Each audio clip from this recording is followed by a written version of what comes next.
በትግራይ ክልል ተሳታፊ ልየታ ተግባራትን ማጠናቀቅ የታቀደ ቢሆንም አልተከናወነም። ብዙ ተስፋ አድርገን የነበረው ዛሬ የተከበራችሁ ምክር ቤት አባላት ከእናንተ ጋር ከመገናኘታችን በፊት ቢያንስ የሀገራዊ ምክክር ጉባኤውን ሎንች እናደርጋለን እናስጀምራለን የሚል ሙሉ እቅድ ነበረን። በትግራይ ክልል ተሳታፊ ልየታ ተግባራትን ማጠናቀቅ የታቀደ ቢሆንም አልተከናወነም። ለዚህ ተጠቃሽ ምክንያቱ በትግራይ ክልል ባለው ነባራዊ ሁኔታ የማህበረሰብ ክፍል ተሳታፊዎችና ተወካዮችን በአሳታፊነትና አካታችነት መርህ ለመድረስ መቸገር በመስተዋሉ ነው። ኮሚሽኑ ከባለድርሻ አካላት የክልሉን ጊዜያዊ አስተዳደር ጨምሮ በመቀሌ ከተማ ውይይቶች ቢያካሄድም በትግራይ ጊዜያዊ አስተዳደር በኩል ይህን የሚባል አስቻይ ሁኔታ ለመፍጠር የተለያዩ ቅድመ ሁኔታዎች በመቀመጣቸው ለሁኔታዎች ምቹ ሁኔታ አልተፈጠረም። ሆኖም በኮሚሽኑ በኩል በርካታ ጥረቶች የተደረጉ ሲሆን እንግዲህ እነኚህን አቅርበናቸዋል። እዛ ላይ የምታያቸው ናቸው።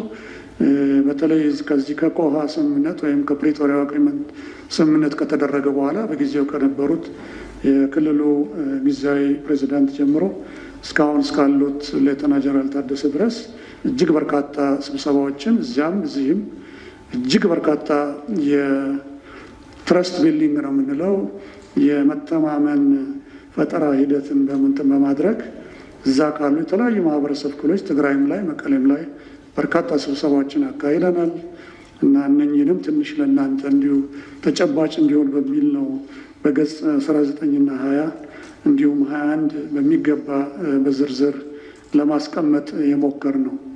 እንግዲህ መጨረሻም ላይ ልናደርግ አስበን የነበረው መጨረሻ ላይ ክቡር ሌተና ጀነራል ታደሰ በሰጡን ምክር ሀሳብ መሰረት ጥሩ ነበር። 5ቱ የዞን ዋና ከተማዎች ላይ ማድረግ ትችላላችሁ። ለምሳሌ መቀሌ፣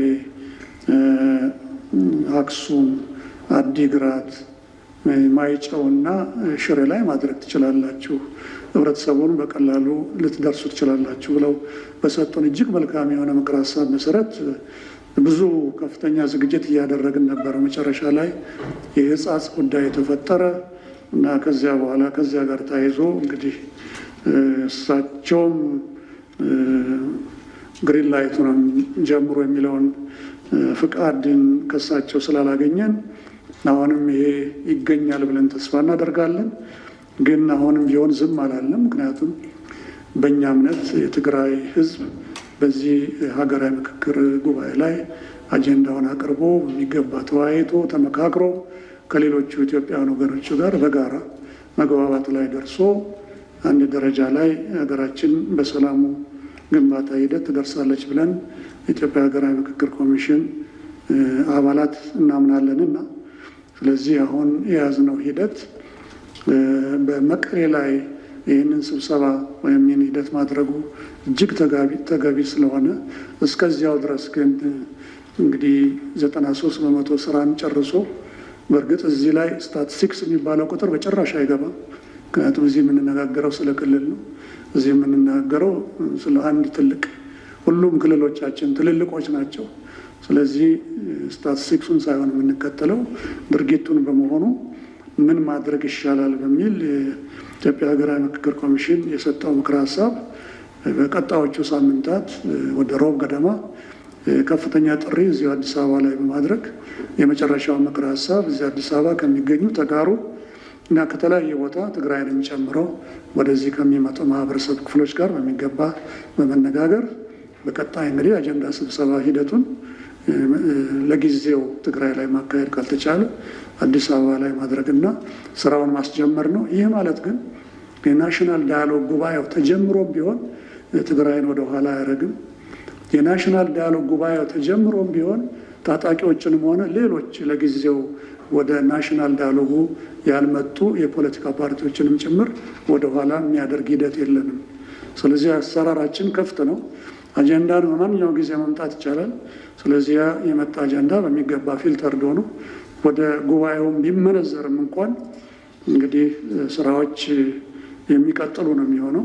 ስለዚህ ለሁሉም ወገኖች አሁንም ክፍት ሆኖ የሚቀጥል መሆኑን በዚህ አጋጣሚ መግለጽ እወዳለሁ። ከትግራይ ክልል ጋር ከምክክሩ ጋር በተያያዘ የትግራይ ህዝብ ሁልጊዜ እንደምናየው በተሳሳተ እሳቤ ከራሱ አብራክ በወጣው ግለሰቦች የችግር ገፈት ቀማሽ እየሆነ እያየን ነው። አሁንም በብሔራዊ ግንባታ ላይ በኔሽን ቢልዲንግ ላይ የትግራይ ህዝብ እንዳይሳተፍ የራሱ ሰዎች ሰንቀው የያዙበት ሁኔታ ስላለ ቅድም የተከበሩ አቶ ዳውት እንዳነሱት የጊዜያዊ አስተዳደሩ በፌዴራል መንግስት የተፈራረማቸው ስምምነቶች አሉ። እውቅና ያለው መንግስት ነው። ምንድን ነው ይሄን ያክል ምክክሩ እንዳይደረግ ተጽዕኖ እየፈጠረ ያለው? ወይስ በህገወጥ ቡድኑ በምርጫ ቦርድ በተሰረዘው በህወሓት ተጠርንፎ ተይዞ ነው ምክክሩ እንዳይደረግ እንቅፋት እየተደረገ ያለው? ይህ ከሆነ መንግስት ኃላፊነት አለበት። ለጊዜያዊ አስተዳደሩ ብቻ የሚተው አይደለም። የፌዴራል መንግስትም ትልቅ ኃላፊነት አለበት የሚል አስተያየት አለኝ። አመሰግናለሁ። የትግራይን ጉዳይ ከዚህ ጋር አያይዤ መናገር እፈልጋለሁ። ረጅም ጊዜ ወሰደብን። እሱ ነው እንደው እንድትረዱት ያክል በሌሎች ክልሎች በአማካይ 3 ኢንጌጅመንት ነው የሚኖረን። መጀመሪያ አውዱን ለመረዳት የእኛን ዓላማ ለማስረዳት ከመሄድ ሌላ፣ ቀጥሎ ደግሞ አጀንዳ ለመሰብሰብ ለማስመረጥ፣ ተወካዮች ለማስመረጥ፣ መጨረሻ ደግሞ አጀንዳ ለመሰብሰብ ማክሲመም 3 ኢንጌጅመንት የምናደርገው። ትግራይ 20 ኢንጌጅመንት አድርገናል። ትግራይ ውስጥ ኢንጌጅ እያደረግን ሀሳብ እየተለዋወጠን የቆየ ነው። ትግራይ ውስጥ ምንም ስራ አልተሰራም ለማለት አይቻልም። ከሌላው ክልል የበለጠ ብዙ ለፍተናል እና እንደሚባለው እንግዲህ እንደ ምርጫ ሁሉ ሀገራዊ ምክክር ውስጥ ሰው የሚሳተፈው በፈቃደኝነት ነው። አስገዳጅ ነገር የለም እና ፈቃደኞችን ይዘን በትግራይ በኩል ልንሰበስብ የሚገባውን አጀንዳና ተወካዮች በቅርቡ እናስመርጣለን ለማለት ፈልጌ ነው። የተሰራውን ስራ እንድትረዱት ያክል ነው የኢንጌጅመንቱ ቁጥር ለመናገር የፈለግኩት። ትግራይን በተመለከተ ኤግዞስቲቭሊ በጥንቃቄ ዋና ኮሚሽነርም ምክትል ኮሚሽነርም እንዳነሱት የቅርብ ክትትልም ያደረግን እያንዳንዷን ጉዳይ በጥንቃቄ ለመምራት ጥረት አድርገናል። አሁንም ተስፋ የምናደርገው የቀረውን ነገር ዳር እናደርሳለን ነው። የትግራይ ህዝብ የኢትዮጵያ ህዝብ አካል ነው። መሳተፍ አለበት። ሀሳቡን መግለጽ አለበት። ጥያቄውን ማንሳት አለበት። አገሩ ነው። አጀንዳውም አውዱም የጋራችን ነው። ይሄን ማድረግ ይኖርበታል። ለዚህ ሁሉም ነገር ክፍት ነው። አሁንም ድረስ በጥንቃቄ ስራውን እንመራለን፣ ዳር እናደርሳለን የሚል ሙሉ እምነትም አለን።